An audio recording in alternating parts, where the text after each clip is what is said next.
is Micah. Thanks for watching this video and coming to my channel. What I want to do today is do a May reading wrap up. So this month, or in May, I read 3 books. And I know on BookTube all the time you see people posting these wrap up videos and they read like 15 books or more, and I'm a pretty fast reader, but sometimes I don't feel like reading or I'm doing other things, so I'm probably never going to be reading all those books in just one month. And I really have to read one book at a time, or I just stop reading altogether. So today we're going to talk about the 3 books I read and what I rated them on Goodreads and just all the fun stuff. Okay, so the first book I read was Flowerheart by Catherine Bakewell.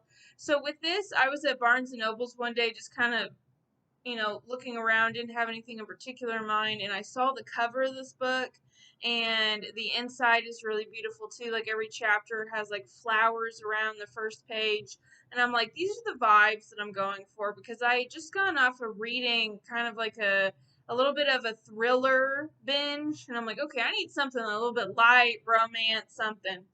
So the premise of this book is it's a fantasy. It is YA, and it's about a society where there's like witches and wizards, and there's our main character Clara, and she has powers. She's a witch, but they are not able to be controlled at all. And so the Council of Witches and Wizards, they're kind of voting whether to restrain her powers so that she's not a danger, and her powers are heavily connected to her emotions. And one day she's just really emotional, and she doesn't mean to, but she accidentally hurts her father. He becomes very ill from her magic.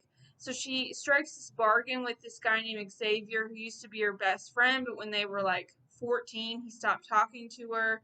So she's really cold to him, but they strike this bargain that if he teaches her how to heal her father, she will give him her magic. So it's a very like taboo bargain in their society. So I rated this. What did I rate it? I rated it 3 stars. The reason it is 3 stars is because I love the language, the imagery, like all the fluff, but the plot is a little bit lacking. Like if you're wanting a fantasy with a really great plot, like twists and turns and other things, this might not be the book for you. There's a couple twists and turns, but it is YA, but it is very kind of low on that level. So I give it 3 just because I love the fluff and the characters. But if you're looking for something that's going to be like, I have to keep reading, I can't put this down, this probably isn't the book for you. But I think it's worth reading just to kind of as a really good, like, almost like a palate cleanser. It's a really good reset. So some things I wrote down about this book just randomly. It has Studio Ghibli vibes. Like it really focuses on flowers. And if you've ever read Howl's Moving Castle or seen the movie, but in the book in particular, there's a scene where they basically they open a flower shop, and this book has a vibe, same vibe as that. Like they go to this little like cliffside with all these flowers, and they get out their anger and they throw like teapots off the cliff. So it's like a lot of Studio Ghibli vibes, and in a way it also has Kiki Delivery Service vibes, because if you guys have ever seen that movie, like when she's taking off to leave her family, she like bounces into the trees and bounces all over the place. She doesn't have a lot of control, and that's kind of the vibes I get with Clara a little bit too. This book, a plus for it, is very inclusive. The main character, Clara, is bisexual. They have trans characters. They have a gay couple. You could tell the author really wanted this to be an inclusive experience for as many readers as possible. So that is a huge plus. It does comment on depression, which I appreciated. So one of the main conflicts in the book is that there's this potion going around. It's illegal. It's kind of like the new drug on the street. But it's for people who experience melancholy, or what we would call probably clinical depression. And in this world, there's no treatment for it, because potions they're only supposed to heal the body, not the mind. So these people are trying to get treatment for their depression, and this potion, it basically is like, when you're in school and they tell you if you do like acid or LSD that You could get trapped in the trip forever. That's basically what this potion does. You get trapped in the like a euphoric sense. You get flowers growing out of your face. But there is a commentary on, before there was antidepressants, medication for depression. Imagine people having to go through all sorts of things and being willing to risk it because their depression is so bad. So it kind of is a commentary on mental health, and kind of like the same way as how a lot of people, if you think about our system today, like sometimes seeing a therapist or getting help can take months. And, it's sometimes if you're in a really dark place in a depressive mode, you can't see to the end of those months. So you do something desperate sometimes. So that kind of has a correlation with the book in today's society. So I did like that. Like I said, the plot is a little blah, and the romance in this book, it is a YA. So for those of you out there wondering what my view on smut is, I like a good amount of spice, like a little spice, little smut. But I do need a relationship behind it, like I do, like healthy boundaries and everything like that. But the romance, like between Clara and Xavier, like there wasn't any chemistry there. Like I knew they were romantic partners or like love interests, whatever, because that's what it said on the back of the cover. That it's set up that obviously he's this person, and the author kind of pulls on the fact that they were best friends, and now they're making up, but we didn't really have that chemistry before to establish that, so it's kind of like a little lackluster. And the plot, everything just works out perfectly in the end. And it's like, well, if you can do it so easily, why didn't anyone else do it before?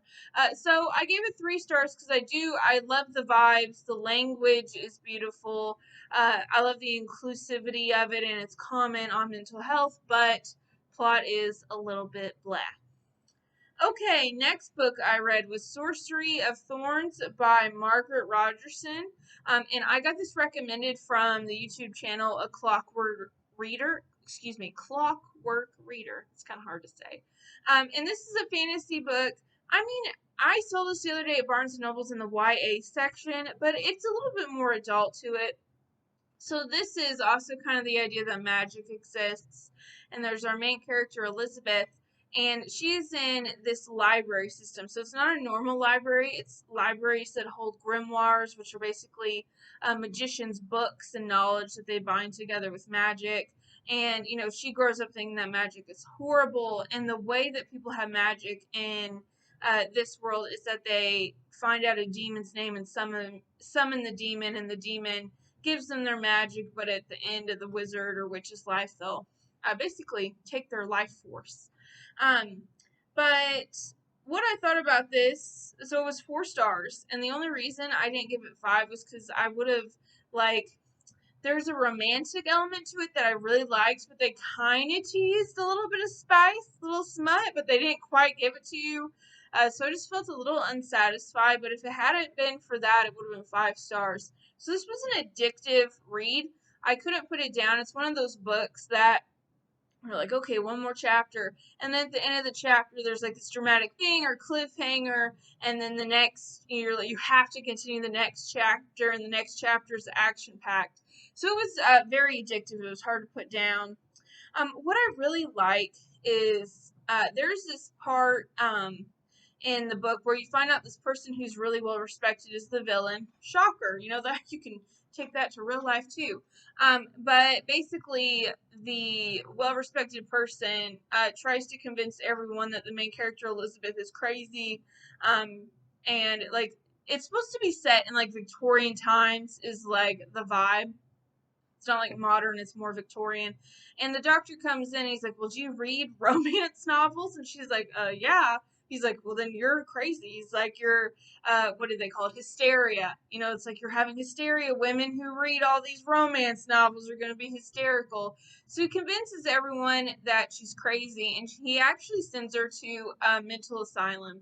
She escapes. So there is, I'd say a little bit of a trigger warning in that because, if you have some mental health issues and anyone has ever used those mental health issues against you in a negative way or anything like that, that can be very triggering and very emotional. So just heads up on that.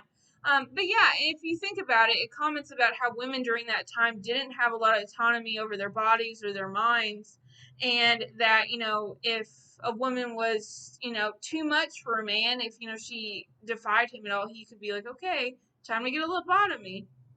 So it really comments on that, which I thought was interesting. There's really great romantic chemistry in this book. I loved it. Like I said, the only reason it's not 5 stars is I just, they teased the possibility of smut, and I just like, either give it to me or don't, but don't be teasing it. And this is really also great for book lovers, because her job, she was to be this warden or this director of a library where the books come alive. They have personalities, like the books respond to her. So this is kind of like a book lover's like dream world where the books have personalities, and anyone who loves books know that books already have their own personalities in a way. But this one is where they like come to life and they'll like reach out at you, and some of them like to sing, and there's even a point where the books like sacrifice themselves to save people. So it's wonderful for book lovers. And there is just a content warning, trigger warning. There is a little bit of self-harm in this book because to summon the demon, you have to do like a blood sacrifice thing. And it doesn't go into too much detail, but a little bit. So if that is triggering for you, there are a couple points in this book. All right, and then the last book I read this month was Beach Read by Emily Henry. This is my first Emily Henry book. I gave this book 4 stars. I really, really liked it. And the same reason 4 stars for Sorcery, Thorns is that smut was on the edge. It just needed another tier, and then it would have been 5 stars. But the premise of this book is our main character, and this is a rom-com in a way, January, and then her love interest is Augustus, like August. It took me a ridiculously long amount of time to make that connection, I'm ashamed to say. But they call him Gus throughout the book, so it's not like super, super obvious or cheesy. Basically, she is going to Michigan, Lake Michigan. Her dad has a lakeside cabin there. She's going there because she's out of money. She's a writer. She writes romance novels. But after her dad died and she found out that her dad had been having an affair, she stopped writing romance novels because she really just didn't believe in, romance anymore. Her parents had always been a big inspiration for that, and that had gone away. So she's broke. She broke up with her boyfriend that she was with for like 6-7 years. And her plan is to write another novel and to sell the lake cabin to get some money. And while she's there, she sees this guy in the cabin next to her who she knew in college, who was also a writer, who she always had this competitiveness with, and who he's this guy that was just smug. And she's like, oh, the guy that just gets under your skin. So they start having a bet. So what he does is literary fiction, and he has writer's block too. So they decide to switch genres, and they make a deal that whoever gets their book finished and sold to a publisher first, the other will go around advertising for it, put their endorsement on it, all sorts of things. And they do research together, like, okay, like, I'll show you, like, this is this romantic rom-com moment, and he shows her, like, he takes her to, in the book, there's a local, like, in the town, there was a cult there in, like, the 80s or 90s, so he takes her, and he interviews her, or he takes her to interviews with people from the cult. So they really just completely switch places, and they get out of their comfort zone, and it's just interesting to see that from a writer's perspective. One thing I liked about this book is that a lot of it is about grieving. I mentioned in a couple videos my mom died almost 2 years ago now, so I can relate to January and how she's grieving her dad's death. And when my mom died, I found out some things about her. Nothing as shattering as what January finds out about her, but about her dad. But I still had to kind of, compare the mom I knew to the stuff I found out, and just trying to, get those things to come together in my grief. So I really connected with January, and I felt it accurately portrayed what it is like to lose a parent. So that was really good. And this is really great for anyone who just loves books, and who maybe is a writer, or who's always had that secret little dream of being a writer, and it just gives you those great vibes. Just a heads up for some triggering behavior. Like I said, they do interviews with people who were formerly in a cult, and it was like kind of a religious cult. But you know how those things often turn into very abusive situations. So there's a couple examples of physical abuse. So just a heads up. And there's great chemistry among the characters. It does have that trope of, oh, I always thought he hated me, but he was really in love with me the whole time. Which, you know what? I eat that up. I really do. I love it. I love 9 out of 10 like cheesy tropes, like chef's kiss for me. But those are all the books I read in May. And a lot of that has to do with I was on my trip, and I was like, when I was packing for my trip, I'm like, I'm going to bring a lot of books because, you know, long plane rides and train rides, but actually all that is exhausting, and all I wanted to do was sleep. And I was just basically the whole month of May after the trip, I was just exhausted and recuperating from my trip to the UK. So we'll see if I read any more. If I read more than 3 books in June, we'll see. But I read a lot of great out of those 3 books. They were all pretty good. I would have to say my favorite would be Sorcery, Thorns. That would probably be my favorite. So really big shout out to A Clockwork Reader for recommending that. I loved it. All right. How about if anyone in the comment wants to put their favorite book they read in May or any recommendations for me, that'd be great. Or their thoughts on any of the books I've read. I hope everyone has a great rest of their day, and thank you so much. Bye.